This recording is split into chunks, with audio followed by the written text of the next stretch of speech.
Lead పైన Olympic లోగోను రూపొందించి తన టాలెంట్ ని మరోసారి నిరూపించుకున్నాడు అనకాపల్లి జిల్లాకు చెందిన మన తెలుగోడు డాక్టర్ ఘట్టంనేని వెంకటేష్. తాజాగా పారిస్ వేదికగా జరుగుతున్న ఒలింపిక్స్ లో క్రీడాకారులను అభినందిస్తూ 6D పెన్సిల్ లెడ్ పై ఒలింపిక్ లోగోను రూపొందించి మరోసారి తన కలను ప్రపంచవ్యాప్తంగా తెలియజేశాడు. కేవలం 2 గంటల్లో 6 మిల్లీమీటర్ల పొడవు 12 మిల్లీమీటర్ల వెడల్పుతో ఒలింపిక్ లోగోను తయారు చేశాడు. ఆల్ ది బెస్ట్ ప్లేయర్స్ అంటూ విష్ చేశాడు.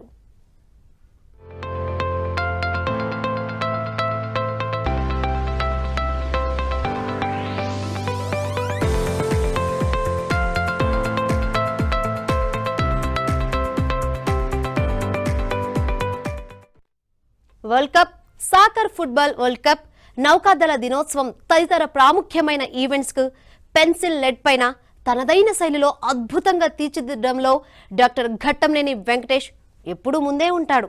పెన్సిల్ ఆర్ట్ లో గిన్నీస్ బుక్ వరల్డ్ రికార్డ్, జాతీయ అవార్డు గ్రహీత డాక్టర్ ఘట్టంనేని వెంకటేష్.